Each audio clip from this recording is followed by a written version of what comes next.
Hello guys, કેમ છો? I hope તમે બધા મસ્ત મજામાં. આપણે પણ એકદમ મસ્ત છે. તો ગાઈસ, આજે છે ને આપણે એક એવી વાત કરવાની છે જે કદાચ આપણા કેટલાક મિત્રને ગમશે અને કેટલાકને ના પણ ગમે, પરંતુ જેમને પણ આપણી આ વાત ગમે એ આપણા વિડીયોને શેર જરૂરથી કરી દેજો. તો દોસ્તો, આજકાલ ચાલે છે સોશિયલ મીડિયાનો જમાનો અને બધા જ પાસે ફોન છે અને આપણે બધા જ છે ને દર મહિને 300 થી 350 રૂપિયાનો રિચાર્જ કરીએ છીએ. પરંતુ આ રિચાર્જનો છે ને લગભગ 95% લોકો છે ને ઓનલી ફોર રીલ્સ અને યુટ્યુબ પર અલગ અલગ પ્રકારના એન્ટરટેનમેન્ટ વિડીયો જોવા માટે કરતા હોય છે. પરંતુ શું તમે જાણો છો કે તમારા આ રિચાર્જનો તમે સદુપયોગ પણ કરી શકો છો? કઈ રીતે? તો જે પ્લેટફોર્મની અંદરથી તમે વિડીયો જોવો છો ને એ જ પ્લેટફોર્મની અંદર તમે તમારા વિડીયો બનાવી અને તમે તમારી સારી એવી ઓળખાણ બનાવી શકો છો. કયા પ્લેટફોર્મથી? આપણે ઇન્સ્ટાગ્રામ છે, યુટ્યુબ છે, ફેસબુક છે, જેની અંદર આપણે દરરોજ સારા એવા વિડીયો બનાવીને મૂકીએ તો સારી એવી આપણી પહેચાન બની જાય છે. અને યુટ્યુબ અને ફેસબુકની અંદર છે ને થોડા ઘણા ક્રાઇટેરિયા આવે છે અને થોડી ઘણી પોલિસીની આપણે છે ને ધ્યાન રાખવું પડે છે. જો આપણે એ ક્રાઇટેરિયા પૂરો કરી દઈએ, એટલે કે 1000 સબસ્ક્રાઈબ અને 4000 વોચ ટાઈમ, તો એની અંદરથી છે ને આપણે સારું એવું અર્ન પણ કરી શકીએ છીએ. તો આવી રીતે પણ છે ને આપણા રિચાર્જનો આપણે સદુપયોગ કરી શકીએ છીએ. હવે કેટલાકને લાગશે કે વિડીયોમાં શું બનાવવાનું હોય છે, તો વિડીયોની અંદર દોસ્તો આપણે કંઈ બનાવવાનું હોતું નથી. જે પણ આપણે આખા દિવસ દરમિયાન કામ કરીએ છીએ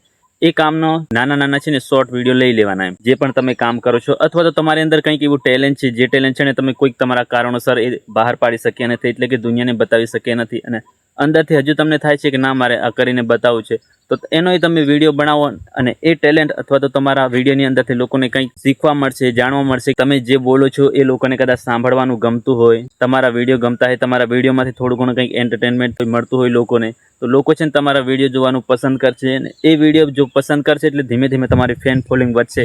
ફેન ફોલોઈંગ વધશે એટલે તમારી સારી એવી ઓળખાણ થઈ જશે અને 5-10 લોકો છે ને તમને ઓળખતા થઈ જશે. અને ધીરે ધીરે છે ને સોશિયલ મીડિયાની અંદર મજબૂત તમારી ઓળખાણ બનાવી લીધી તો પછી સારું એવું તમે ઇન્કમ પણ કરી શકો છો. તો આવી રીતે આપણે આપણા રિચાર્જનો છે ને સદુપયોગ કરી શકીએ છીએ.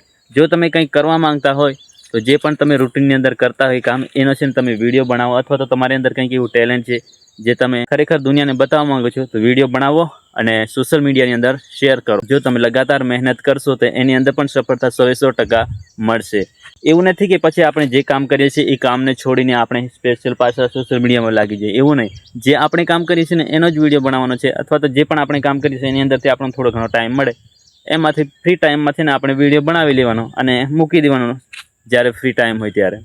વધારે ટાઈમ નથી લાગે, 10-15 મિનિટ લાગે છે. એની અંદર તો આપણે રીલ્સ જોતા હોય છે, તો રીલ્સ જોવાનું થોડું ઓછું કરીને આપણો રીલ્સમાં આપણો વિડીયો મૂકી દેવાનો.